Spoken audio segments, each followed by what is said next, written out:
A gente tem um trecho, o Torre vai colocar um trecho do Walter Salles, para a gente lembrar. Walter Salles, depois põe o Lula. Lula! Yeah, you know, it took us 7 years to do the film. 7 years to be on your program, and we're so proud of it. It's the peak. It's the peak of our journey. But also, it took us 7 years because during 4 years, the country steered to the extreme right, and we would have never had the possibility to shoot the film during that period.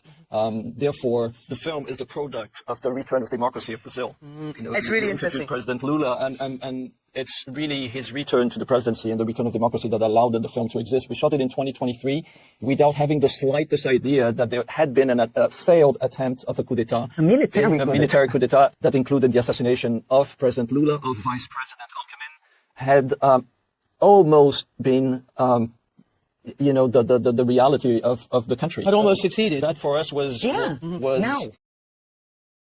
Ó, então, tem várias informações aqui.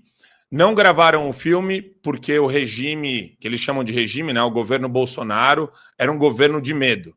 Aí, como que você enxerga isso?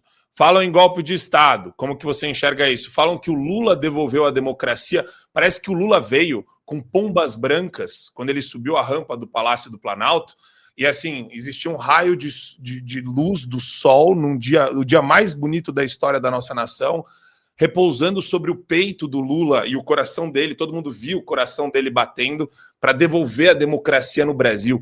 Deltan, eu nunca vi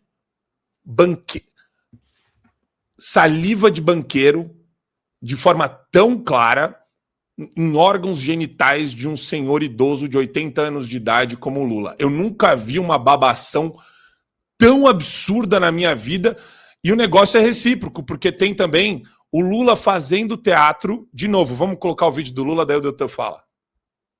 Presidente, que prazer ouvi-lo. Querido Walter, a gente não tem muito o que falar quando a gente percebe que um brasileiro é capaz de se superar numa arte que até então me parece que só americano ganhava.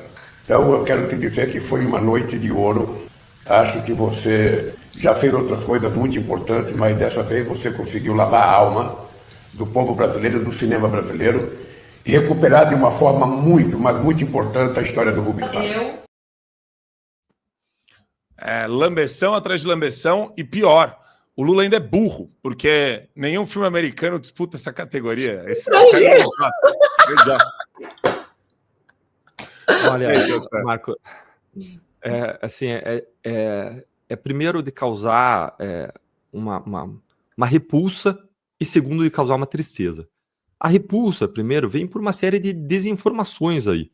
Ah, não seria possível gravar durante o governo Bolsonaro. Então que ele me dê um caso de censura no governo Bolsonaro. Um caso de censura praticada a partir da presidência, a partir dos órgãos da presidência, a partir da AGU.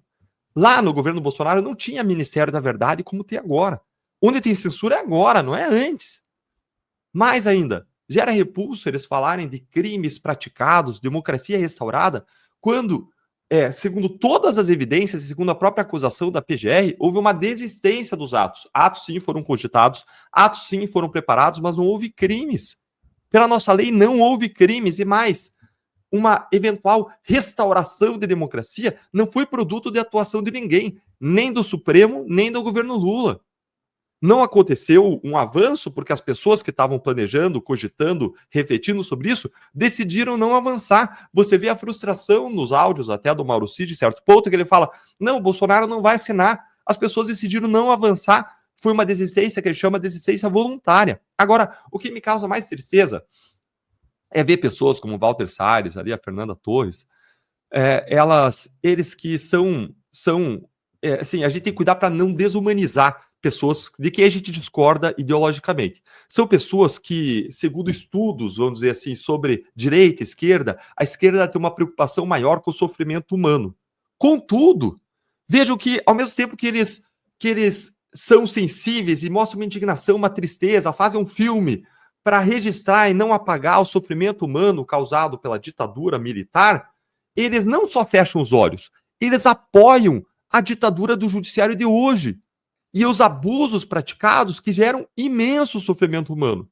As censuras de redes sociais pontuais, censura de toda a rede social Twitter, as denúncias de tortura, a ameaça a familiares, as prisões por meses sem denúncia, algo objetivo, inquestionável, as condenações por crimes inexistentes, sem provas individualizadas do que cada um fez, a 17 anos de prisão, as violações básicas ao devido processo legal, juiz impedido de atuar no caso, inquérito e processo sem distribuição, juiz atuando na Suprema Corte quando ninguém tem foro privilegiado, para ficar também mencionar as questões formais que são relevantes também, e são uma moldura das injustiças materiais que estão sendo praticadas.